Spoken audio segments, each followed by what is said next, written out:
आनंद अखंड अपारे। शिव सनकादिक आदिक इंचित, शेष न पावत पार मेरे वाला जी, शेष न पावत पारे, शेष न पावत पारे। जिनके चरणों में अनंत ज्ञान, प्रेम, आनंद और शांति का सागर लहरा रहा है, जिनकी कृपा के सागर की एक बूंद से ही समस्त ब्रह्मांड को अखंड मुक्ति का उपहार मिला है, जिनके हृदय से प्रवाहित होने वाली तारतम वाणी की अमृत धारा समस्त विश्व को अपने आंचल में समेट लेने वाली है, जिनको अपने हृदय मंदिर में बसा लेने पर एकरूपता का मधुर एहसास होता है, उस प्राणेश्वर, प्राण प्रियतम, प्राण वल्लभ, प्राण जीवन, प्राणनाथ के चरणों में हमारा सर्वस्व समर्पण है। हमारी अंतरात्मा की यही पुकार है, बस तू ही तू है, तू ही तू है, तू ही तू है।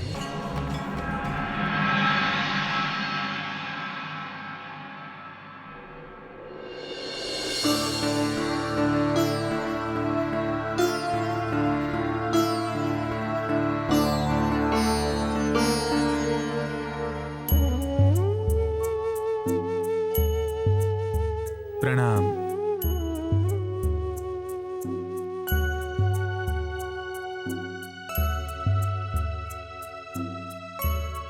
प्यारे सुंदर साथ जी, इस क्षर जगत तथा बेहद मंडल से परे सच्चिदानंद परब्रह्म तथा उनकी आत्माओं का अनादि दिव्य परम धाम है,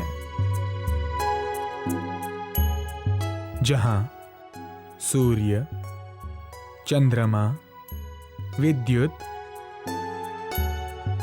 या अग्नि के प्रकाश पर निर्भरता नहीं है, बल्कि परब्रह्म के नूर से ही सारा धाम जगमगाता है और वहां के कण कण में सर्वत्र उसी एक परब्रह्म का स्वरूप विराजमान है। परम धाम में दिव्य रंग महल, यमुना जी, 7 घाट, हौज, कौसर आदि अनेकानेक आनंदमयी लीला स्थली हैं, जहां परब्रह्म अपनी आनंद अंग श्यामा जी एवं सखियों के साथ अनंत प्रेम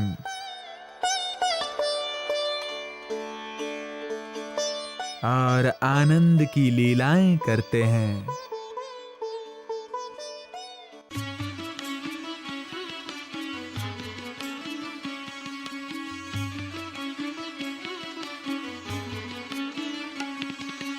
कहियत नहीं चली नहीं चलना, सदा सुखदाई था।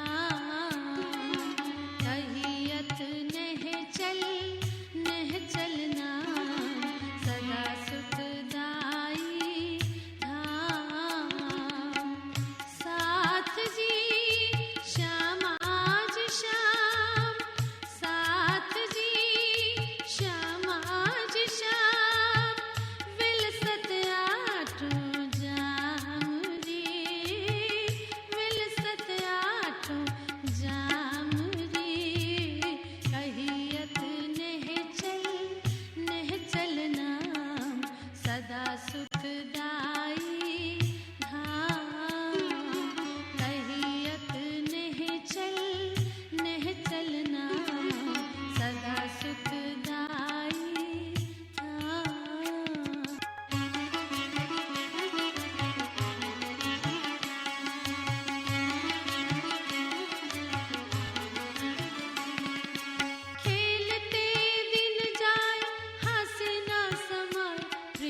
सब संग आए कदमों लगे सब संग परिक्रमा कर आवे पल में फिर आवे आए कदमों लगे सब संग आए कदमों लगे सब संग कहे श्री महामती सब रंग रति कहे श्री महामती सब रंग रति क्यों कहो प्रेम तरंग क्यों कहो प्रेम तरंग कहियत नह चलना सदा सुखदाई धाम कहियत नह चलना सदा सुखदाई धाम।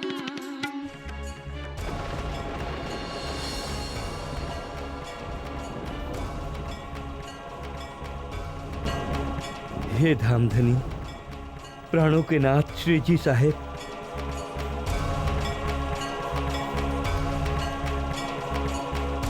आज मुझे आपकी कृपा से उस दिव्य परम धाम की अनुभूति हो गई है। आज मुझे समझ में आ गया है कि वे निषेधात्मक वस्तुएं आत्म जागृति में कितनी बाधक होती हैं।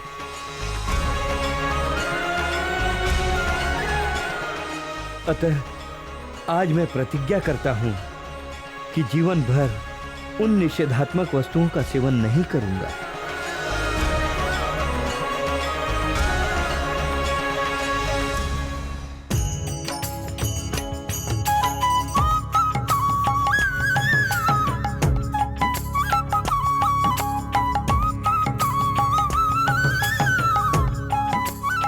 प्रणाम।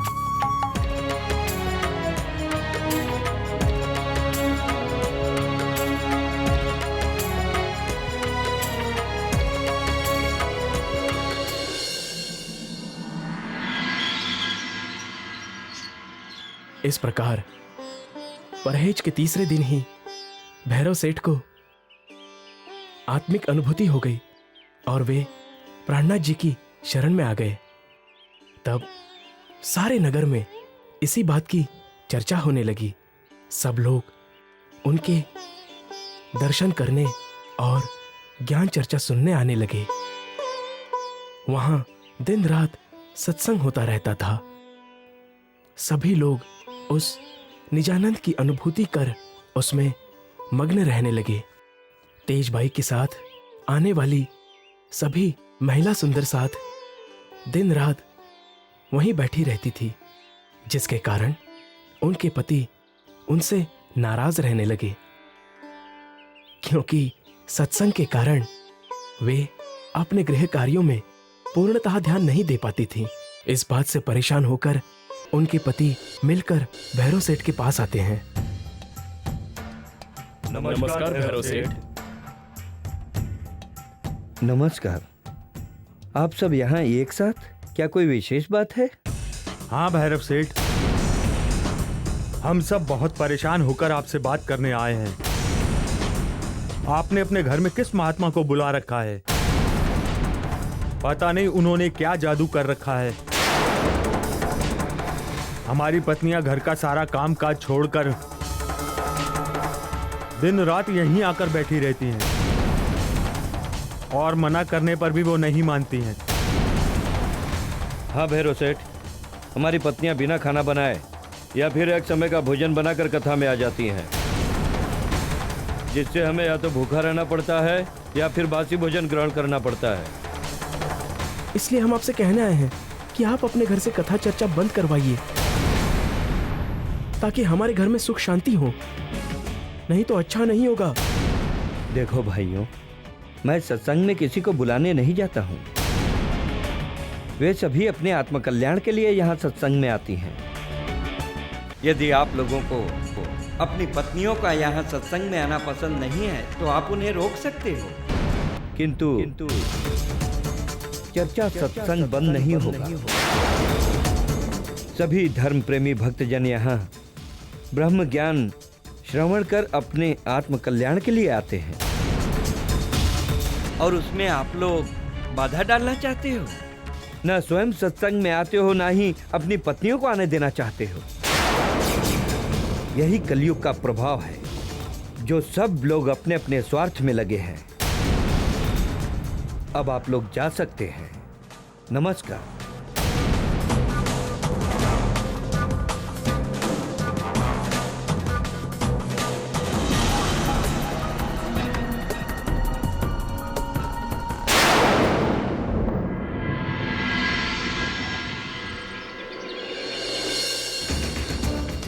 कहाँ जा रही है? चुपचाप घर के कामकाज कर। घूमने फिरने से कोई फायदा नहीं है।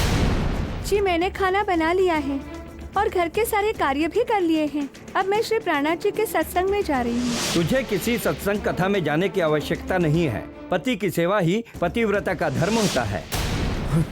इस तरह अपना घर छोड़कर सारी सारी रात पराये लोगों के बीच बैठना पतिव्रता स्त्री को शोभा नहीं देता है। स्वामी, हम वहाँ जाकर कोई गलत कार्य नहीं करती हैं। हम तो वहाँ परमात्मा की ज्ञान चर्चा सुनने जाती हैं। एक तो इस देश में कभी कथा सत्संग नहीं होता है, क्योंकि यहाँ कभी कोई संत नहीं आता है। और यदि हमारे सौभाग्य से हमें ब्रह्म ज्ञान सुनने को मिल रहा है, तो आप उसमें शत्रु की तरह बाधक क्यों बन रहे हो? आप मेरे नश्वर देह के पति हैं। आप इसे तो रोक सकते हो, किंतु अपनी आत्मा तो मैंने अपने प्राण वल्लभ प्राणनाथ अक्षरातीत के चरणों में सौंप दी है। इसे आप कैसे रोकेंगे? यदि आप मुझे वहाँ जाने से जबरदस्ती रोकेंगे, तो इस शरीर को छोड़कर भी मेरी आत्मा तो वहाँ अवश्य ही जाएगी। इसलिए आपके चरणों में प्रार्थना है कि आप हमें वहाँ जाने से नहीं रोके।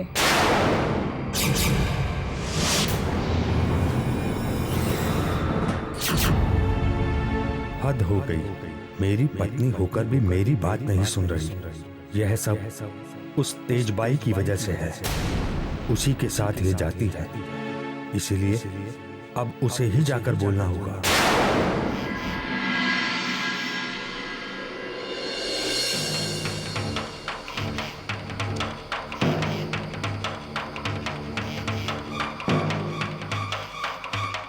माताजी, हम सब आपके बहुत इज्जत करते हैं,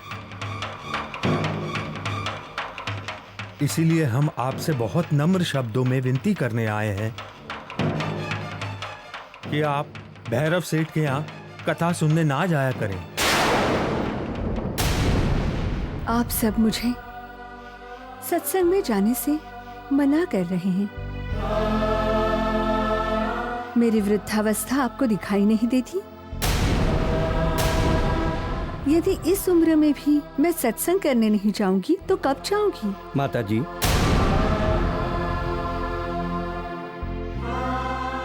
हम आपको सत्संग में जाने से कभी भी नहीं रोकते, किंतु क्या करें, आपके साथ साथ हमारे घर की स्त्रियां भी घर का सारा कामकाज छोड़कर वहां चली जाती हैं, जिससे हमें बहुत तकलीफ होती है। इसलिए आपसे प्रार्थना कर रहे हैं कि आप वहां न जाएं। देखिए, आप लोगों के लिए मैं अपना आत्म कल्याण नहीं छोड़ सकती, इसलिए मैं सत्संग में जाऊंगी। आप लोग यहाँ से जाइए।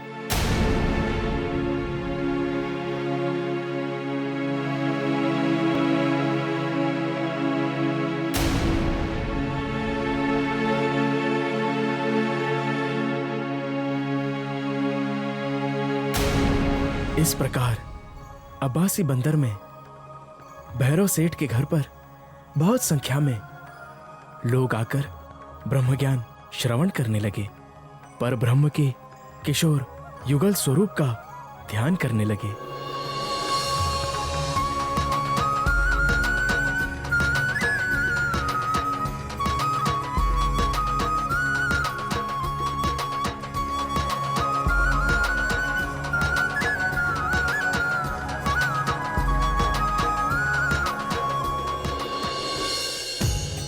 इस समय भैरव सेठ ने प्रेम पूर्वक सभी श्रोताओं एवं सुंदर साथ की यथासंभव भरपूर सेवा की।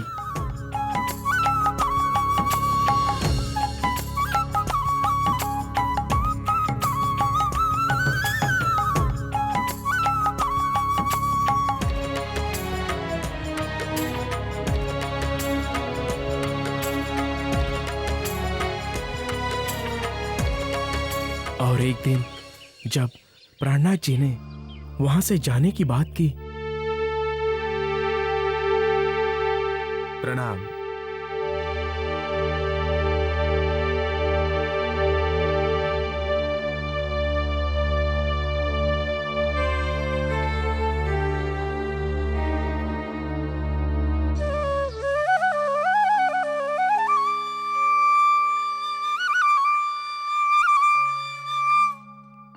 हे सुंदर साथ जी, हमें भारत से अरब आए हुए बहुत समय बीत गया है। परम धाम से ब्रह्मात्माएं विभिन्न स्थानों में अवतरित हुई हैं।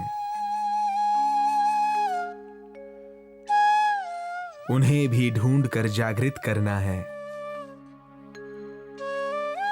इसीलिए अब हमें यहां से वापस भारत जाना होगा।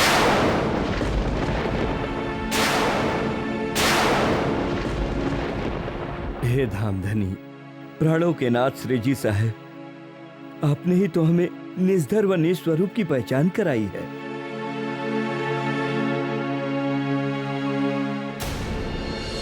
और हमारी आत्मा को जागृत किया है। अब आप हमें छोड़कर कैसे जा सकते हैं? आपके सिवा संसार में हमारी कोई भी चाहना नहीं है। हम आपकी अमृतमयी ब्रह्मवाणी सुने बिना नहीं रह सकते।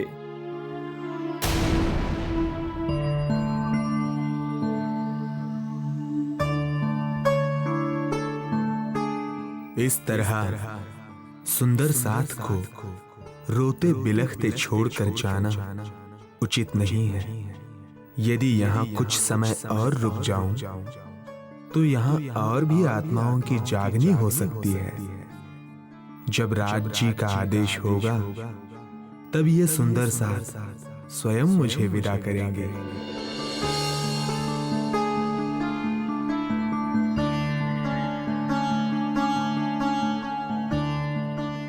ठीक है सुंदर साथ जी, हम आपकी भावनाओं को देखते हुए यहाँ कुछ दिन और रुक जाते हैं।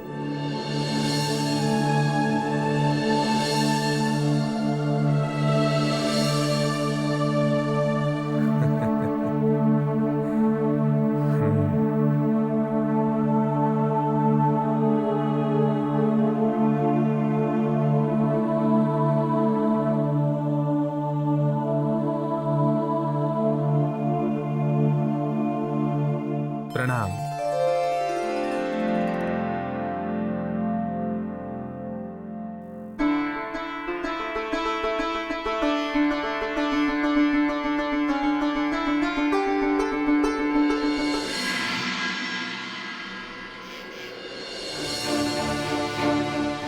मैं सच कह रहा हूं भैरव सेठ, यहाँ नया हाकिम आने वाला है। बहुत जालिम है और हिंदुओं के प्रति कठोर नीति वाला है। इसलिए उचित यही होगा कि आप प्राणनाथ जी को शीघ्र अतिशीघ्र यहाँ से विदा कर दें। क्या यह संभव नहीं है कि उसकी नियुक्ति यहाँ रुकवा दी जाए? नहीं, उसकी नियुक्ति बादशाह ने की है, इसलिए अब कुछ नहीं किया जा सकता।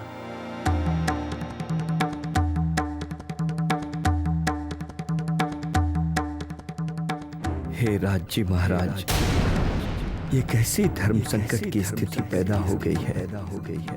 अब मैं क्या करूं?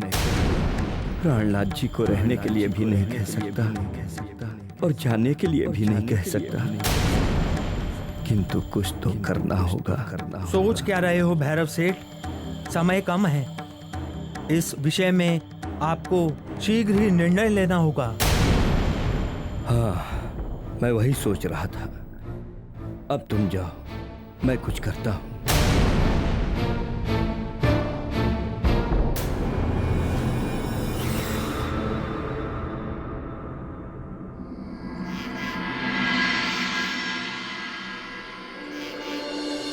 हे प्राणनाथ जी, अभी सूचना मिली है कि बादशाह ने यहाँ नए हाकिम की नियुक्ति की है। जो बहुत ही अत्याचारी स्वभाव का है।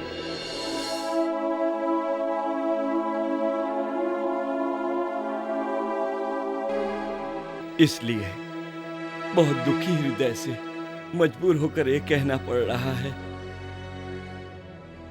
कि यहाँ हम आपकी हिफाजत करने में समर्थ नहीं हैं।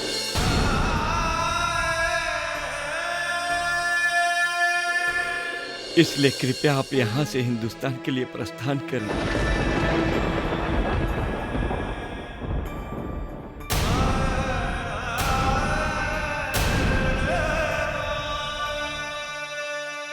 तुम चिंता मत करो भैरव भाई। जो भी होता है श्री राज जी के आदेश से ही होता है और उचित ही होता है। राज जी की इच्छा यही है कि मैं समस्त ब्रह्मात्माओं के जागनी कार्य के लिए यहां से प्रस्थान करूं। इसलिए आप हमारे जाने की व्यवस्था करें। हम तुरंत ही यहां से प्रस्थान करेंगे। जैसी आज्ञा प्राणनाथ जी।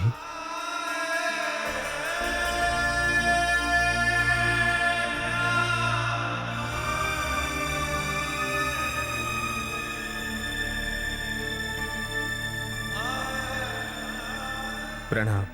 इस प्रकार श्री प्राणनाथ जी सब सुंदर साथ सहित अरब से लाठी बंदर होते हुए ठट्ठा नगर पहुंचे।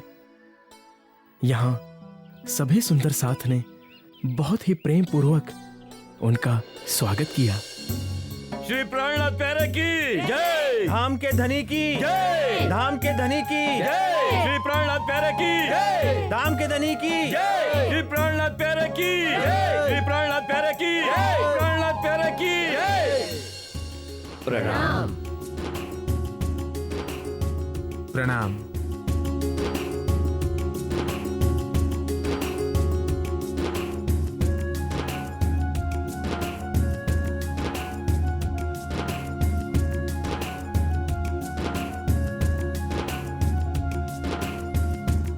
श्री प्राणनाथ प्यारे की जय। धाम के धनी की जय। श्री प्राणनाथ प्यारे की जय।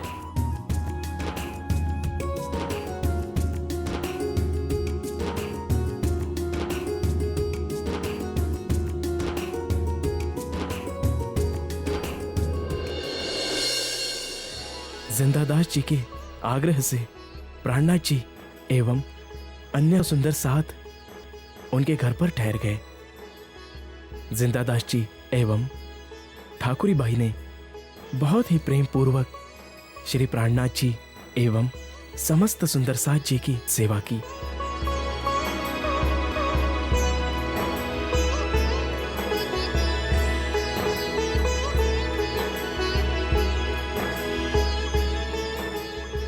उनके घर पर ब्रह्मज्ञान चर्चा होने लगी, जिसके द्वारा पास के मठहरी गांव के बहुत से लोगों की आत्म जागृति हुई।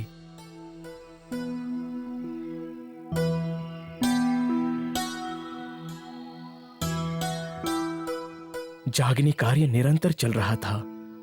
आए दिन सुंदर साथ की संख्या बढ़ने लगी और फिर एक दिन यहां से श्री प्राणनाथ जी ने बिहारी जी के नाम एक पत्र लिखवाया। हे धाम धनी बिहारी जी महाराज, आपके चरणों में कोटान कोट प्रणाम।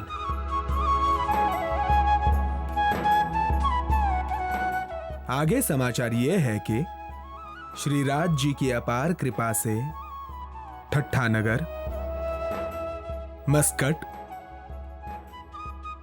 एवं अब्बासी बंदर में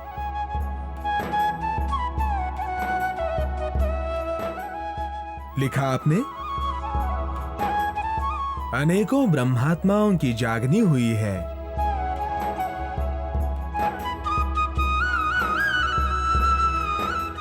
एवं अरबी लुटेरों के बंध में पड़े सभी सुंदर साथ भी आजाद होकर मेरे साथ ठट्ठा नगर आ गए हैं।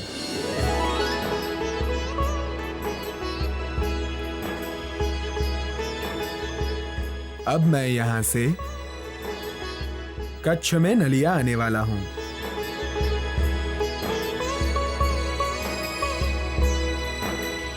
और आपसे शीघ्र अतिशीघ्र मिलना चाहता हूँ। अतः आपसे निवेदन है कि आप भी नौतनपुरी से शीघ्र कच्छ पधारिए, ताकि मुझे आपके दर्शन का लाभ प्राप्त हो सके। शेष कुशल है। आपका मिहिर राज। प्रणाम।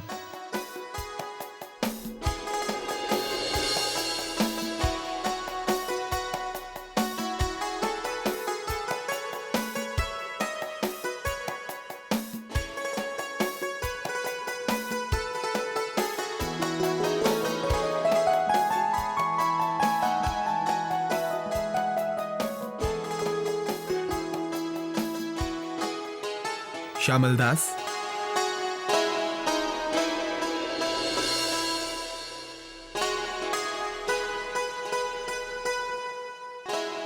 आप ये पत्र लेकर बिहारी जी महाराज को देने के लिए शीघ्र ही नौतनपुरी के लिए प्रस्थान कीजिए। जैसी आज्ञा श्री जी साहिब जी। प्रणाम। प्रणाम।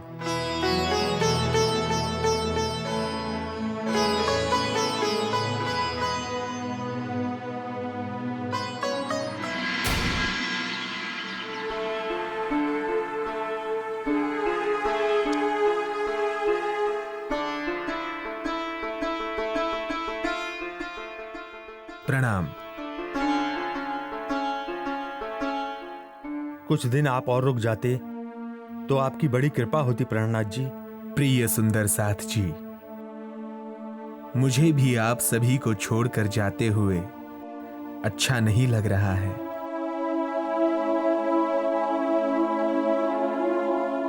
किंतु समस्त आत्माओं को निज स्वरूप की पहचान करा के जागृत करने के लिए मुझे जगह जगह भ्रमण करना ही होगा। और फिर बिहारी जी महाराज भी नौतनपुरी से कच्छ आने वाले होंगे। उनसे भी तो मुलाकात करनी है, इसलिए हमें अब यहां से जाना ही होगा। किंतु आप सब सुंदर साथ की प्रेम सेवा मुझे हमेशा याद रहेगी। अब मुझे आज्ञा दीजिए। श्री राज जी आप सभी का कल्याण करे। ठीक है प्राणनाथ जी, किंतु आपको नलिये तक पहुंचाने के लिए साथ में नाथा जी एवं खीमा भाई भी जाएंगे। ठीक है, चलिए। श्री प्राणनाथ प्यारे की जय। श्री प्राणनाथ प्यारे की जय। धाम के धनी की जय।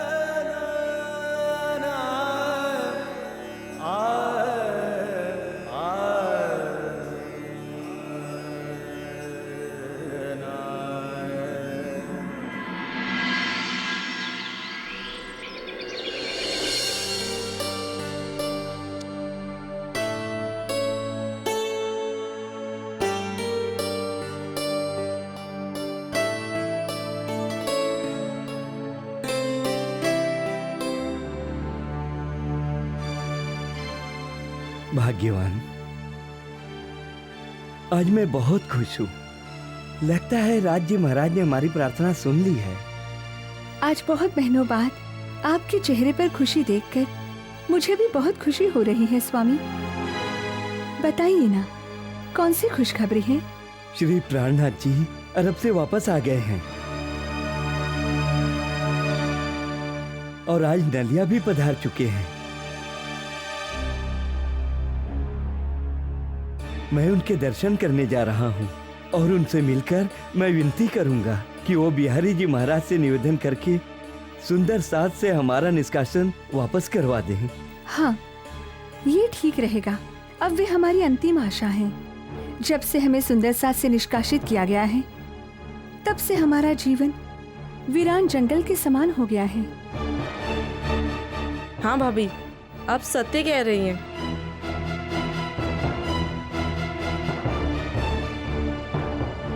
न कोई हमसे मिलने आता है, न हमें बुलाता है, न हमसे बात करता है। भला ये जीवन भी कोई जीवन है? तुम दोनों चिंता मत करो।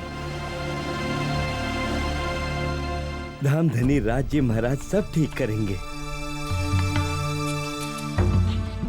भाभी, आप जल्दी से प्राणनाथ जी के लिए थोड़ा सा भोजन बना लीजिए। बात तो सही है बहन, लेकिन क्या प्राणनाथ जी हमारे हाथ से बना भोजन खाएंगे? अवश्य खाएंगे भाग्यवान, क्योंकि वे हमारे प्राणों के नाथ हैं, आत्मा के प्रियतम हैं।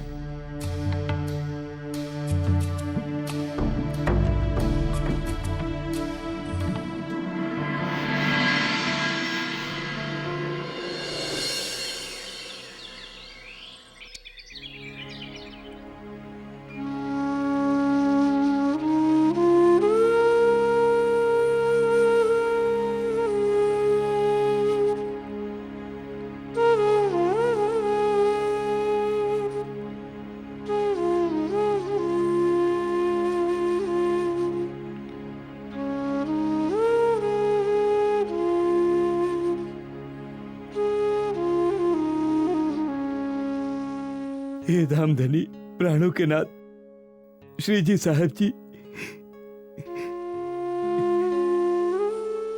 मेरा नाम दारा भाई है।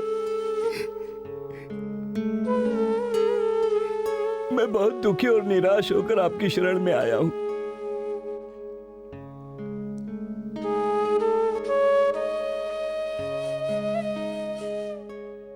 अब आप ही मेरा दुख दूर कर सकते हैं। तुम दुखी न हो धारा भाई, धाम धनी अक्षरातीत सबका दुख दूर करते हैं। बताओ तुम्हें क्या दुख है, तुम निराश क्यों हो? जी, लगभग 1 साल पहले की बात है, जब मैं खंभालिया गांव में रहता था। उस समय सुरजी भाई नाम के एक सुंदर साथ मस्कत से खंभालिया आकर रहने लगे और वे अपने घर पर ब्रह्म ज्ञान चर्चा का आयोजन करने लगे। ज्ञान में प्रवीण जानकर सब सुंदर साथ मुझसे चर्चा करवाने लगे। चर्चा करते समय मेरे अंदर राज्य का आवेश आने लगा।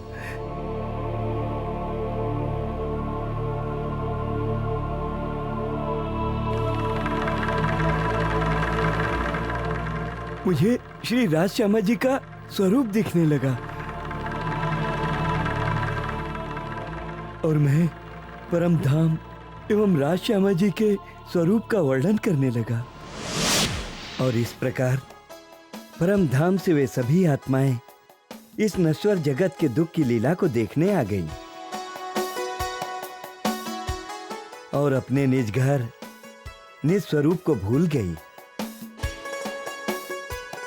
उन्हें जगाने के लिए स्वयं प्राण प्रियतम प्राणों के नाथ अक्षरातीत श्री राज जी महाराज तारतम ज्ञान लेकर इस जगत में आए हैं।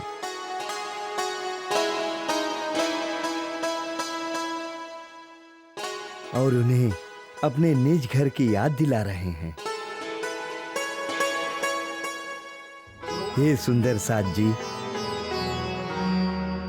अब अपने निज घर को याद कीजिए।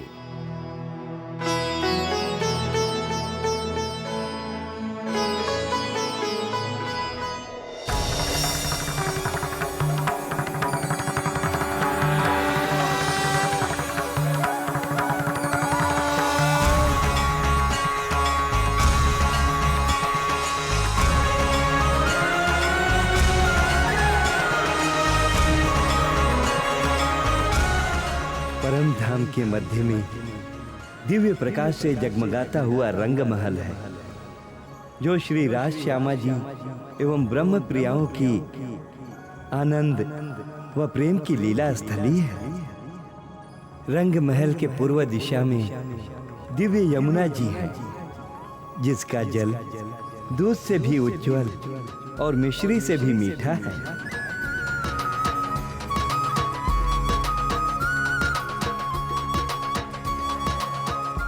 यमुना जी के दोनों ओर 7 घाट हैं, जिनके वृक्ष हीरे मोती से भी कोट गुना ज्यादा प्रकाशमान है।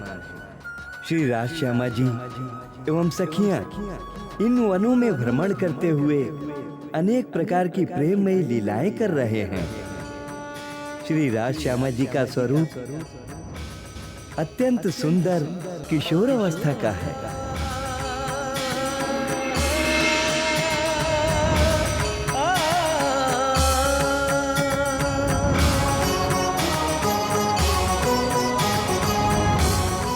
धारा भाई, जब आप चर्चा कर रहे थे तो हमें ऐसा लगा कि आपके अंदर स्वयं अक्षरातीत श्री राज जी महाराज विराजमान होकर चर्चा कर रहे हों। आपके मुखारविंद से चर्चा सुनकर हम सब धन्य हो गए। आज आप हमारे लिए पूज्य हैं। आपका स्थान नीचे नहीं ऊपर है। आइए, आप इस तख्त पे बैठिए। धारा भाई में किया दिव्य आत्मा ने वास, चर्चा कर भक्तों को वे देते ज्ञान प्रकाश। भक्त पूजते प्रेम से, चंदन तिलक लगाए, श्रद्धा सहित नमन करे, पुष्पमाल पहनाए, पुष्पमाल पहनाए।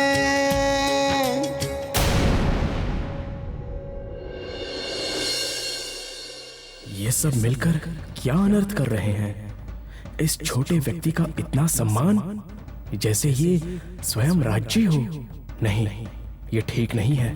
मुझे बिहारी जी महाराज को तुरंत सूचित करना होगा। बताओ, क्या खबर लाए हो तुम खंभालिया से? जी गुरु महाराज, वहां सूरजी भाई के घर धारा भाई नाम का एक मामूली सुंदर साथ ज्ञान चर्चा करता है, परम धाम का वर्णन करता है। सूरजी भाई सहित सब लोग उन्हें धाम धनी मानने लगे हैं और उन्हें ऊंचे आसन पर बिठाकर उनकी पूजा करने लगे हैं। जिसे हम अपने पास नहीं बिठाना चाहते, वो लोगों को अपने चरणों में बिठा रहा है। इस तरह से तो हमारे धर्म का नाश हो जाएगा। और इस तरह रोज धाम धनी बनते गए तो सदगुरु श्री देवचंद्र जी महाराज की गादी और मेरी क्या महिमा रहेगी? कौन आएगा यहां दर्शनों के लिए? नाग जी, तुरंत सुरजी को पत्र लिखकर खंभालिया से यहां बुलवाओ। फिर मैं देखता हूं कि धारा सुंदर साथ में कैसे रहता है। और जैसे ही सुरजी भाई को बिहारी जी का संदेशा मिला, वे तुरंत उनसे मिलने के लिए निकल पड़े। और वे जब बिहारी जी महाराज के पास पहुंचे, बिहारी जी ने सारी बात जानने के बाद उनसे कहा, अच्छा, तो ये बताओ सुरजी, तुम्हारे धाम धनी कौन है? आप ही हमारे धाम धनी है गुरु महाराज। यदि ऐसा है तो तुम उस तुच्छ धारा भाई को धाम धनी बनाकर उसकी पूजा क्यों कर रहे हो? क्या तुम सबकी मति भ्रष्ट हो गई है, या तुम सबको कलयुग का असर हो गया है, जो तुम सबको माया में दो दो धाम धनी दिखाई दे रहे हैं? अब मेरी बात ध्यान से सुनो। यदि तुम्हें मेरे साथ परम धाम जाना है तो मैं जैसा कहता हूं वैसा ही करो। यहां से जाते ही तुरंत उस धारा भाई को परिवार सहित सुंदर साथ में से निष्कासित करवा दो और उसका हुक्का पानी बंद करवा दो। और देखो कि कोई भी उससे बातचीत या किसी भी तरह का व्यवहार ना करने पाए। यदि तुम ऐसा नहीं करते हो तो मेरा तुमसे भी धामधनी का नाता नहीं रहेगा और तुम्हें भी सुंदर साथ से बहिष्कृत कर दिया जाएगा। नहीं नहीं, मुझे सुंदर साथ से बहिष्कृत न कीजिए। आप जैसा कहेंगे मैं वैसा ही करूंगा। भला मैं तारा भाई को सुंदर साथ में क्यों रखूंगा? मुझे तो 12,000 सुंदर साथ में शामिल रहना है। उस धारे की वजह से आप मुझसे धामधनी का नाता क्यों तोड़ रहे हैं? मैं आपके चरणों को छोड़कर कभी भी नहीं जाऊंगा। मैं अभी जाता हूं और दाराबाई को सह परिवार सुंदर साथ से निष्कासित करने की व्यवस्था करता हूं। प्रणाम।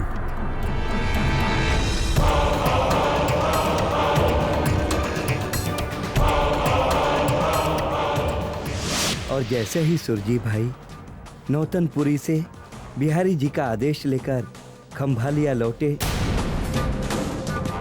तो उन्होंने सभी सुंदर साथ को बिहारी महाराज का आदेश सुनाया।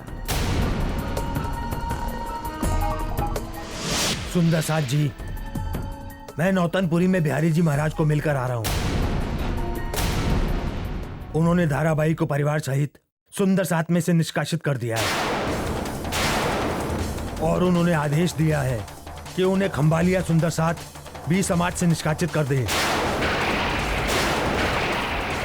और कहा है यदि कोई भी सुंदर साथ उनसे बात करेगा या उनके साथ किसी भी तरह का व्यवहार रखेगा, उसे भी सुंदर साथ में से निष्कासित कर दिया जाएगा। किंतु उन्होंने ऐसा आदेश क्यों दिया है?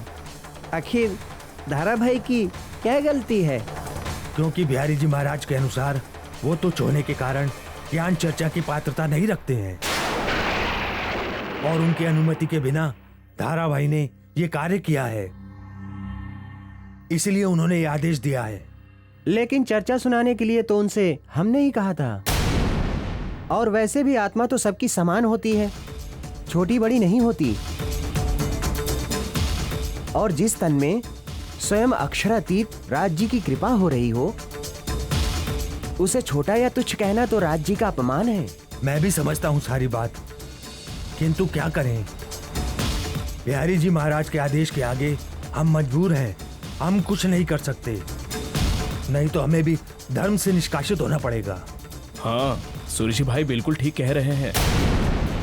धारा भाई के कारण हम क्यों सुंदर साथ से निष्कासित हो? सदगुरु धामधनी श्री देवचंद्र जी के स्थान पर विराजमान बिहारी जी महाराज हमारे लिए धामधनी के समान है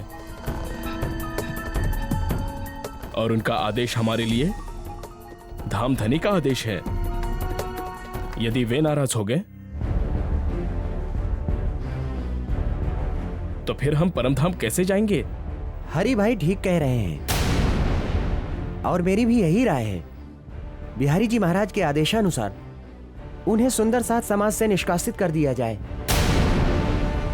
और जिनको ये आदेश नहीं मानना है वो बिहारी जी के क्रोध का भागी बनने को तैयार रहे।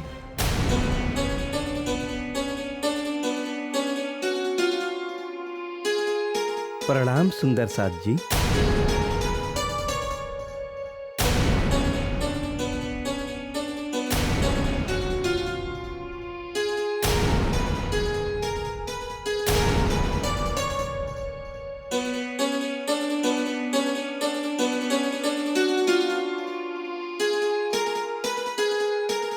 क्या बात है सुरजी भाई, सब शांत क्यों हैं?